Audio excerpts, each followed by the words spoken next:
I disagree wholeheartedly. Guilty of being our hero. So how the hell are you? Taking my licks one day at a time. How's Texas treating you today? It's a little chilly, but, it's fair. Right on. Well, gee, we're all sitting around here going, what the hell can we do to end prohibition and get these prisoners out of prison? Any ideas? Gonna take the revolution, my friend. Oh, yay! You come to the right place, my friend. I just so happen to have one in the box I'm brewing up. All right. Oh, jeez. So, I'll tell you right now, I can't,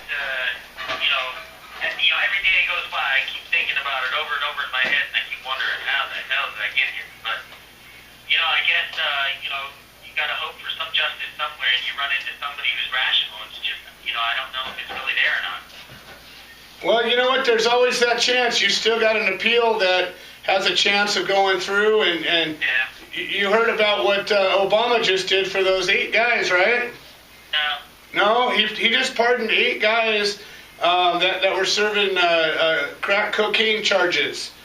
Oh, nice. Okay, so what we're going to do is we're going to take that and launch it in his face. If he pardoned 8 guys for a nonviolent drug offense, there's no reason that he shouldn't keep on going, right? There's absolutely no reason why you shouldn't keep going. I'll tell you, there's a lot of people here doing a lot of time for things that are victimless crimes and, not very much drugs, ghost drugs they call them. Right. Dry cases. We know we got a bunch of guys serving life for that. Yeah, absolutely crazy.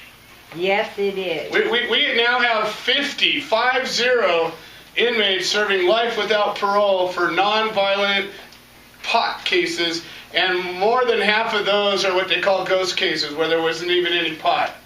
Yeah, no, I mean, that's a reoccurring theme that I'm hearing over and over again. And they're doing it with, not just drugs, they seem to be Everything. doing it with quite a few other things as well. Yeah, apparently there's some guys in there that are serving life for lying on their credit card application.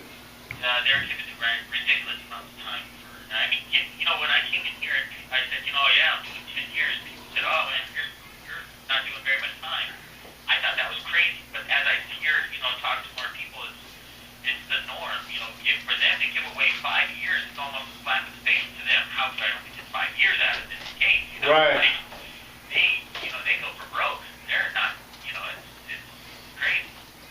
Well, and I think that what our mission is slowly defining itself and becoming more important, that we bring awareness to this. And I don't know if Darlene's told you much about this Let Freedom Grow project that we're starting on, but I'm really working with a couple of guys in there about getting the art and the literature and the music that's happening in prison to get out there for the world to see. And that's one side of it. The other side is, there's 3 prison reform bills sitting in the House right now, and 1 in the Senate. That's a mirror bill. And there's only 20 sponsors for it right now. And they're talking about merging the 3 bills. And they're actually working on some bipartisan agreement to what they call compromise. But if anything good comes out of this, one of the elements of some of these bills are retroactive, and they're actually going to affect the release of some of the nonviolent offenders. Well, see, that's what needs to be, considered is some of these bills that are being considered have to be retroactive. Oh, yes. Don't have that clause in it, it doesn't do much good for the people going forward, because they're not slowing down on arrest, and they seem to, be, shooting for the moon. So, if they don't get any kind of retroactive relief, then, it's not going to free up any space for anybody who I consider as a real criminal, I don't know, I think federal government really doesn't belong in this Well, I think even if you just look at it from a budget standpoint, one of the guys we were talking to earlier today said that there was like $20 billion going into the health care of long-term inmates. And, you know, we have this guy who's a friend now named Gene Fisher. He served 25 years on a life sentence. Ended up getting the government in a lawsuit, and they backed off and they released him. Okay, they were able to break their own laws and just let him go so that they didn't have to lose a $250 million lawsuit. Now he owes them $20 million, so he can never make money again, but he's free.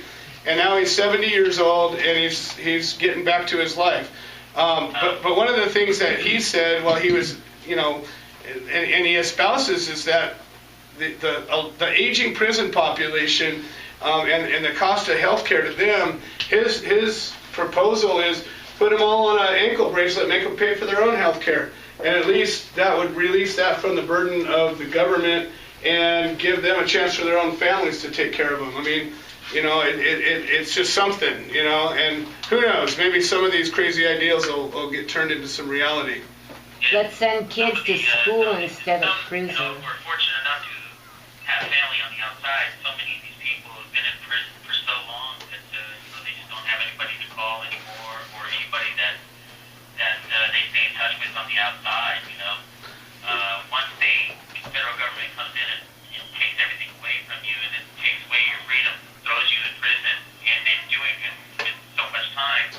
You know, I talk to a lot of these guys, and they say on average, you know, 2 to 3 years, people usually hang on if you don't have any kids or you're not married. Usually 2 to 3 years is about, you know, the breaking point that, you know, they stop hearing from or stop taking calls from. You know, they just don't have anybody after that. Well, you know what? We're developing an adoptive prisoner program. And Kristen Floor from Washington really has taken the spearhead of this, and we're actually, her and I work together on an application for the sponsors, and then we're putting together basically a survey for the inmates, and we're going to be sending it out. We now have over 100 inmates on our POW list, and we're going to send it out to everybody. I know not everybody's going to be into it, because a lot of guys are, you know, I don't want to be sponsored, I don't want this or that. It doesn't matter. Some of them might. And so for the ones that do, part of what this is going to be is if you're going to take on this role, it's going to be engaging their families, sort of being a real liaison to the inmate and their loved ones, and to help to facilitate things to happen, to make sure there's money on the books, to help to get their story out. You know, it's going to be a commitment, and we're going to see to it that it happens. And we've already got 5 or 6 businesses that are willing to step up and pledge their support. So what do you think about that? That's an excellent way to get people to you know, be in touch with their families and such. Help them stay in touch with them, because so many times, you know, they just, everybody, you know how it is. You know, you're not there at the table with your family anymore, and you know, somebody hears about a terrible thing that's happened. Oh no, he's in jail. Oh, how terrible that is. What's for dinner, honey? You know, and we just keep moving on. Right. And they have us tied up and going in so many different directions. You know, it's hard to take the time, you know, for the people who have no resources on the outside, you know, to get any kind of consideration or any kind of support. And I'll tell you, it's much needed. And I'll tell you, there's some frightening stories of how these people have gotten here. They seem to be targeting a certain group of individuals who really have no chance in really defending themselves. And with the tools they give you to defend yourself in the federal system, it's, you know, some of the people are better off trying to do it by themselves than taking some of the help that you get with from the you know, Justice Department or some of these public defenders and such. I mean, it's absolutely ridiculous. And they just refuse to fight some of the people that were on my case. Like my own brother, I mean, the guy that was assigned to his case, he told him, I'm not going to represent you if you go to court. Wow. I can't represent you. You're not going to win. I can't take you down that road. I mean, that's the kind of defense that advice he got before our case got. Well, even in state cases, I have a public defender, and I had a judge that virtually laughed and kept my bail at $250,000 and told me I could just go ahead and turn myself in today. And my public defender looked at me and says, well, what do you want to do? And I'm just like, are you fucking kidding me? and so I'm trying to figure out how to represent myself now in a state case of all things. It's crazy. So I think that, our work is cut out for us. Our group is growing. I don't know if Darlene's told you, but we now have 14 chapters, and we're popping them up like little seeds.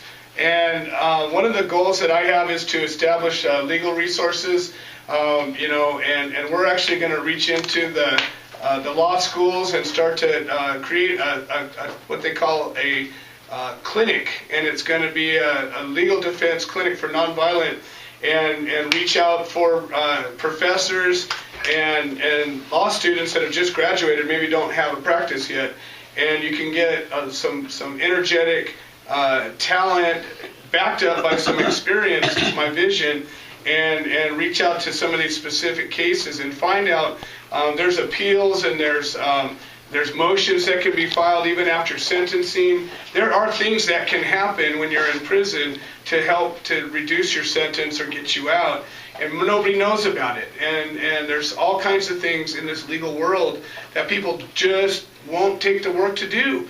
And to a lawyer, it's just work. They'd rather just arrange that deal and get paid and move on to the next one.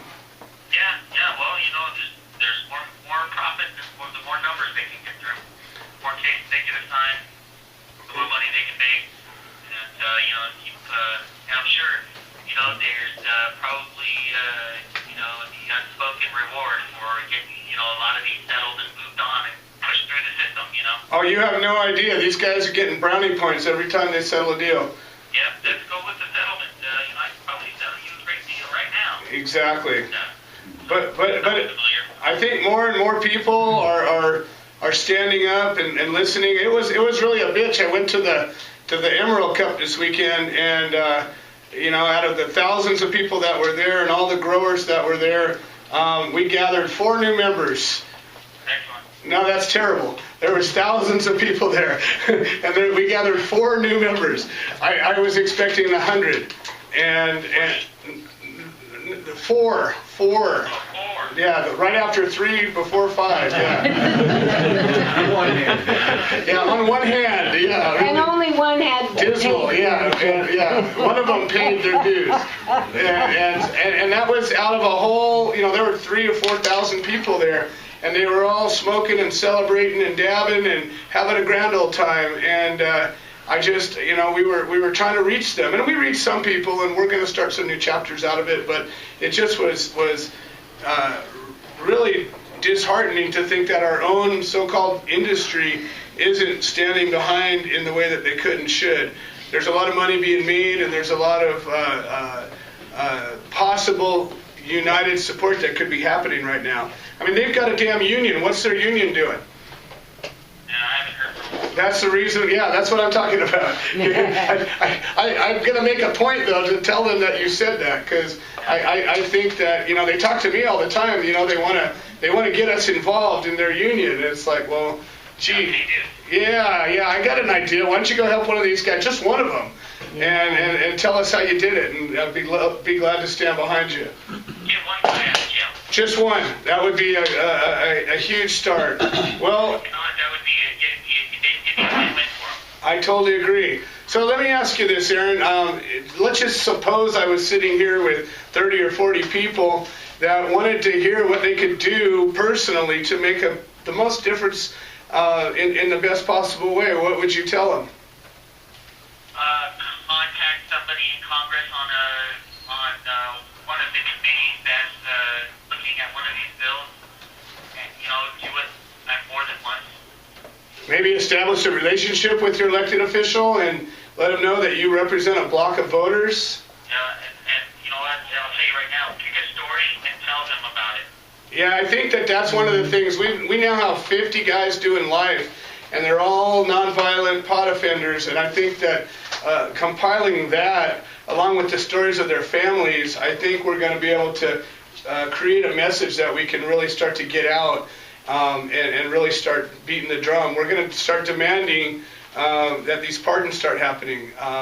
Dustin Costa did some research, and he found out that President Truman released or pardoned 1,500 guys.